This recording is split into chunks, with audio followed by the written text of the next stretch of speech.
My name is Warren Black. I'm with All Classical Portland. Anybody here ever heard of that radio station? Oh, good. A few people. Good to know. Thanks for coming to the pre-concert chat tonight. We're going to be talking with Texu Kim. So please, welcome Texu Kim. Hi, nice to meet you. So his is the first piece on the program tonight, and it's called Spin Flip, right? Correct. And as I understand, this is the U.S. premiere of the piece? Yes, it is. Okay. And it has an interesting, I guess, backstory to it. What was the inspiration for this piece? So my name is Texu Kim, and there are some other Texu Kims in South Korea, where I am from. Among them, there is a legendary ping-pong player, and he led the national team, and he is still very famous, but everyone knew him when I was young. And as soon as I say my name is Texu Kim, everyone asks me, like, so do you play ping pong? That is the entire childhood memory for me. So, it's a revenge that I am writing a piece about ping pong. So people, if people research online, like ping pong, Texu Kim, then they may get my piece somehow. We'll see. So I want to know, do you play ping pong yourself? Here you go again. I learned a little bit, but no, I'm not really good at it. Okay. But you like to watch a ping pong game. Sure, it's fun. Right. Yeah. And the title of the piece is a technique in ping pong. Yes. Spin is when you just give a drive to the ball so that it can just spin, and flip is you just cut the spin so that you can defend when the other gives you the spin. Okay. So let's talk about you a little bit. You actually are, I guess, a part-time Portland resident? Right. So I split my time between Portland and Syracuse, New York. Yeah, it's an interesting story. My husband lives in Hillsborough. So, and then I work at Syracuse University. I teach music theory and composition there. It's a long commute. I guess so. And a difference in climate, for sure, too. A lot of water. One is frozen. Here it's not. So you grew up in South Korea, and you studied there. When did you decide music was what you wanted to do? I was studying chemistry first. That was my first major. But music had been a big part of my life, like always. I studied the piano and the violin when I was young. I was naive enough that my teachers told me I'm talented, and I was just so encouraged. But it's rather pricey to raise a child, especially in South Korea, to be a musician, and my family didn't think that's the best investment of our family resource. So I decided to study chemistry first, but I was still interested in it, and at the end of my senior year of chemistry study, I just decided to give another shot to music. Oh, good. Yeah, that was my last chance, I thought. Yeah. So do you see any connection between, or any effect? So you studied chemistry, and you also studied music and conducting. Do they cross over in any way, or? Well, I believe so. Not that,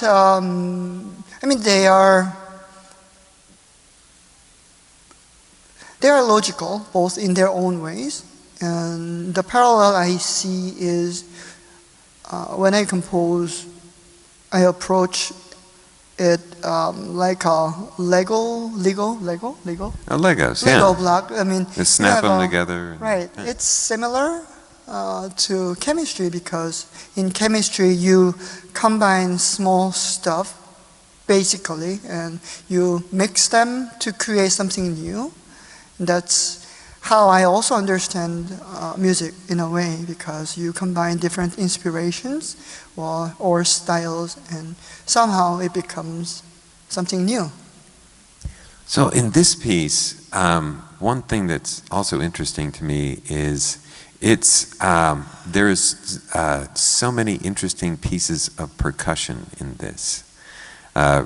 Different percussion tools, and you might say bells and whistles, but not actually bells or whistles, but other things that are percussive. So was that something you like? I would like to find out a way to get for instance, the vibra slap into a piece of my music. Well, because I decided to make it about ping pong, and you think about how ping pong would sound, and some of the percussions I made a decision based on how it would sound. So you will hear some ping pong like sound because of the wooden percussion instrument. And then somehow if the player misses the ball, it just hits and rolls, and then that's where vibra slap comes in. So you will hear like and yeah, like those things. See? So, so I guess the other time, I mentioned this when we were like emailing beforehand. You are a composer. We come to concerts like this, and we have, music by a lot of composers who are frankly dead. You, however, are alive, very much so. So what's the process like for a living composer to come to? So a symphony comes to you and says, "We'd like to do your piece." What happens then? Then I freak out. It's nervous always to work with great musicians and any musicians, but especially good musicians because I know they are experienced and then they know a lot of great music by dead composers, and then they are very nice people, though they almost unconsciously compare my music to the real music they learn seriously. But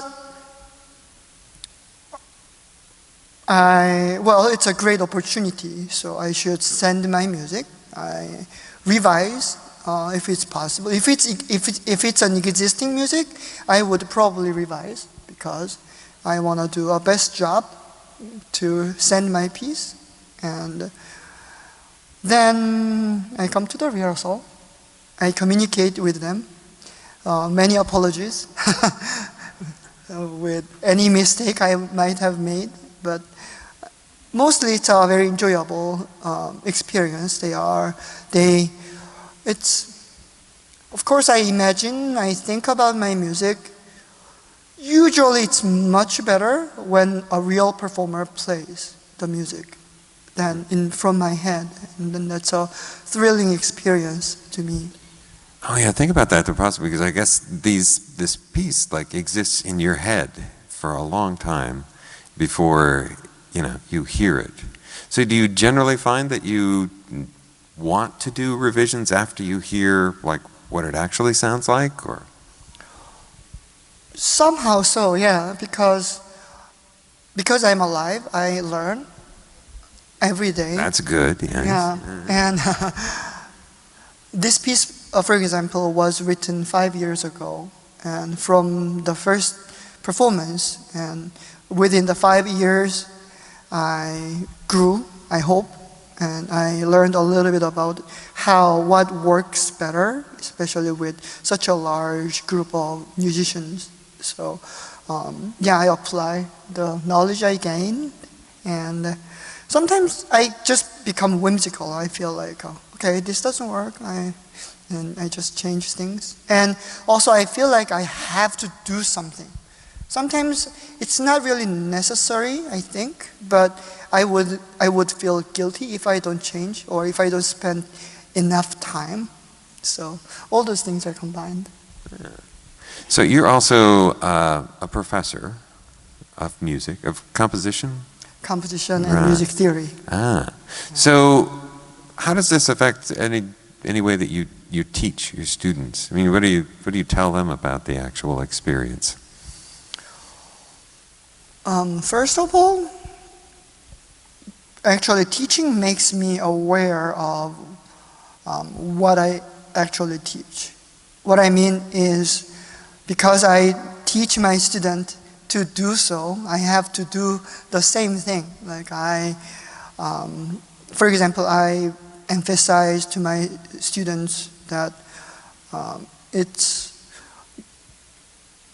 the best you can do as a musician is not to have too many mistakes so that the performers can save time. And that should be applied to my own process and my output. So that puts me in the place that with respect to how I should behave. But also all these experiences enriches my knowledge and then my experiences so that I can share with my students. For example, if OSO is having a little hard time to practice my piece, then I know, okay, this kind of passages would be giving a hard time to the performers. Especially if professional performers should spend this much time, it may not even work for amateur performers. So all those experiences are to be passed. So if you would write something differently for like a student orchestra or something like that. Sure, yes? sure. Because especially if I would write for a student orchestra, not only it should be easy, but also it should be a little educational, and I should consider what kind of techniques or messages or musical understanding I could deliver to them. Well, OSO wouldn't need any educational component from me, so I can do whatever I want in a way. Yeah. All right, yeah, this you can let it rip, right? You can just whatever, right, as interesting as possible. I was trying to think, I have a little list of some of the other instruments that are in this.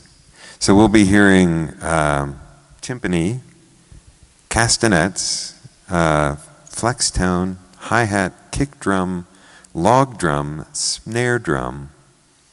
Did they have to go on like a big expedition to find most of this stuff, or? Yeah. You mean? Oh, I was just thinking some of the like temple blocks. I guess yeah. There's pretty much somebody's got to have this somewhere. From what I know of percussionists, they like to store things. Right. Yeah. They usually have interesting instruments. Of course, I need to check with them, but yeah, this is a great orchestra. They would have almost everything. I can rely on the fact. Yeah. So how do you balance that time between teaching and composing? Do you find that difficult, or? It's really recently that I began thinking about time. Now this year I just realized that full-time means I have to work only like 40 hours. But when you actually like something, music is, a hobby in that like I'm always so enthusiastic about it. So I lost track of time usually when I compose, and I ended up with spending just so much more than I would need to. But the same thing happens with teaching. So yeah, I am just a little workaholic. I'm not sure if it's healthy, but that's who I am. So yeah, I am happy to polish all my materials, both for teaching or music. And I think it's fun. It's just fun. All right. I thought, I don't know if anybody has any questions for Texu. Oh, wait. Okay. I'm curious what music writing software you Asking about music writing software. That's very technical question to begin with. During my composition process, I usually write by hand. Yeah, that's how I learned, and then I believed that that would enhance my imagination and ability to connect the sound, and I don't know how I write. But eventually I have to make it look better, and then that's way better when I do it on the computer. And I use the software Finale. Finale, yeah, all right. Oh, yes? Oh, yeah. So what pieces inspire him or composers? Many, so many of them. I constantly listen to music. But also I got the same question so many times, so I am a little prepared for that question. My favorite composers are Ravel, and it's just so colorful, and I learn a lot from Ravel's music about orchestration, especially. And recently, when I go to the gym, I listen to Shostakovich. It's a very good workout music. Yeah.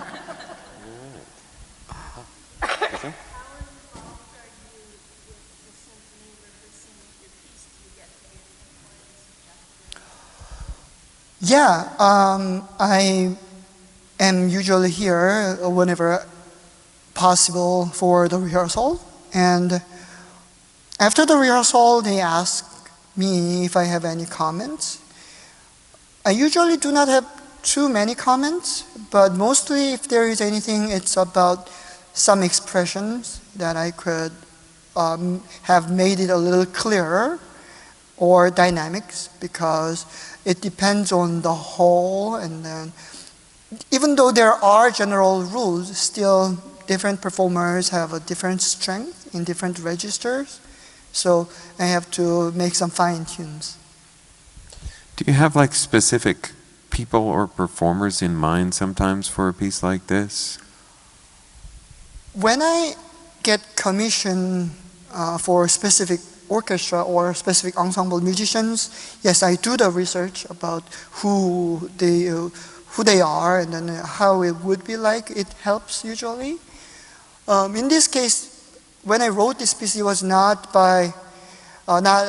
commissioned by OSO. I didn't necessarily think about OSO, but when I revised it, actually I thought about a couple of people. Should be kept a secret. Well, you can tell us. Nobody's listening. No, I mean, some of the performers I am actually friends.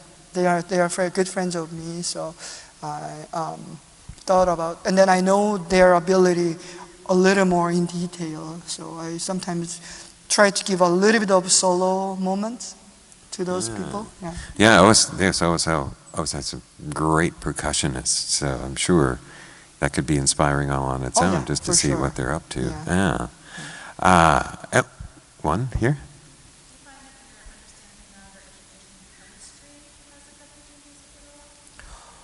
Yeah, so how does chemistry affect his music? I'm not sure if it's really a chemistry itself, because the knowledge does not. Well, I'm lying actually. I just found some knowledge that affects me. So, for example, chemistry is all about, not all about, but some of the chemistry is about the flow of energy, and then that's somehow related to my understanding that it's not just a sum of energy, but you need a little more push to make things happen. And then nature is more exponential than linear, like if you just follow lots of graphs. And then, so I sometimes have to make myself conscious about that fact. And then I found, for example, accelerando or crescendo is more effective when it's more exponential rather than just linear. So maybe it's related. Yes. Well, chemistry is all about balancing equations too, right? Which I forgot. That's why I didn't go into chemistry, because I could never quite balance things. I thought it might blow up. So, oh, one more there. For those who can't hear your program in Portland, where else might one hear your music? Where else are they performing your music? Anyone who asks me, but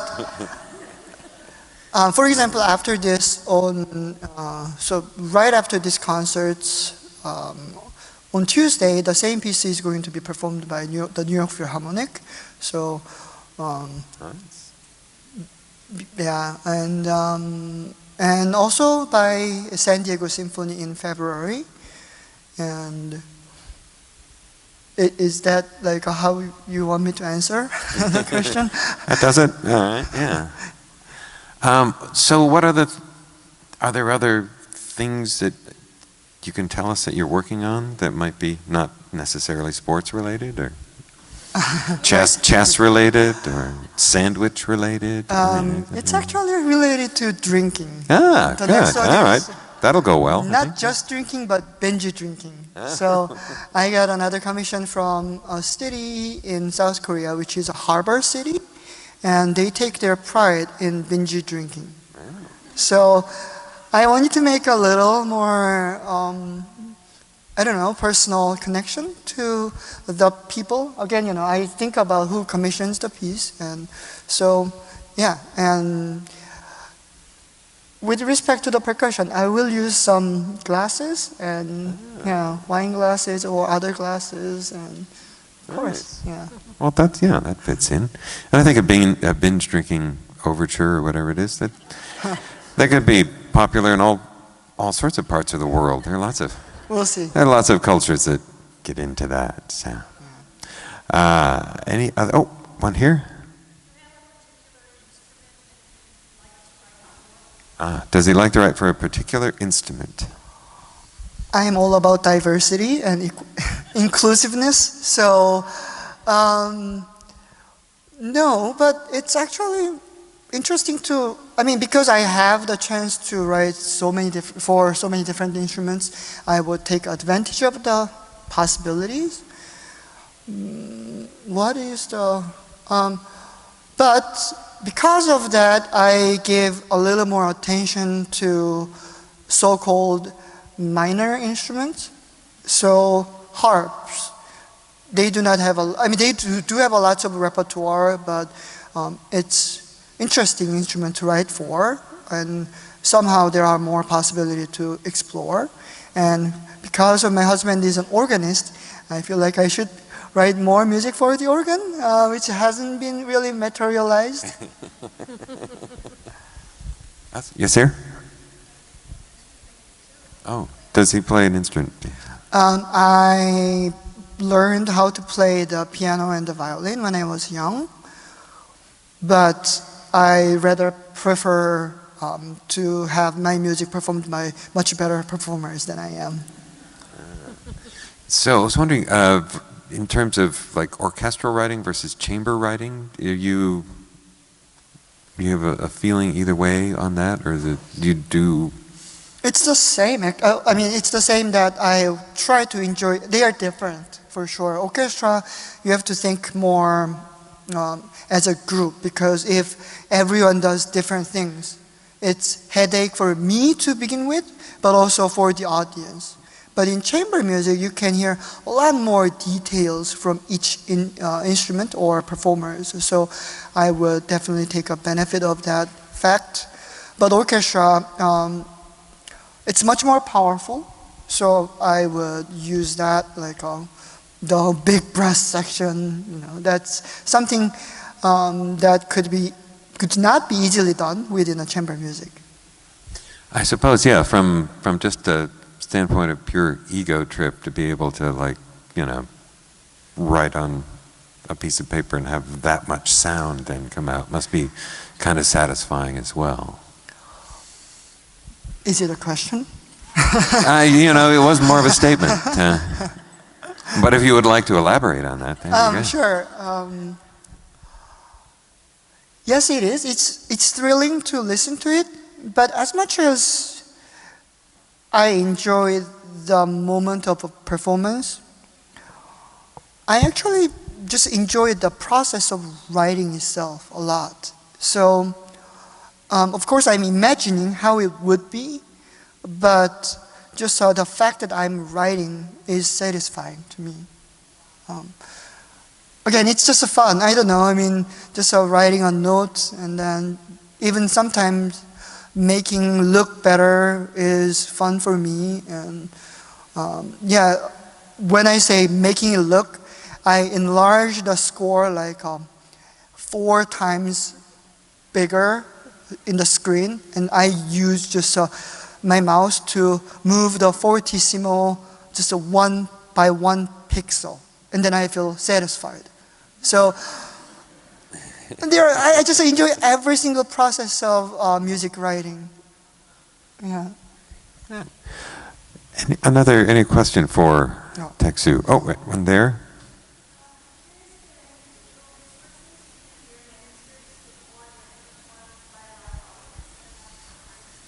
Oh, another technical question there. So for the composers, nowadays a lot of notation / engraving software provides the capacity to pseudo-realize the sound. When I begin engraving, I use that technology. What the biggest benefit of using that technology is to hear the overall structure, because harmonies are mostly, or notes are mostly done already, but because I'm not as experienced, or that's how I feel, I need a little bit of self-assuration or self-confirmation about the overall architecture of the music, and that's a little more difficult than just deciding one single chord. So that's very useful. All right. Texu Kim, ladies and gentlemen. Thank you very much. His verse is the first piece on the program tonight. Thank you so much for coming. I'm Warren Black. Have a wonderful show. Thank you very much.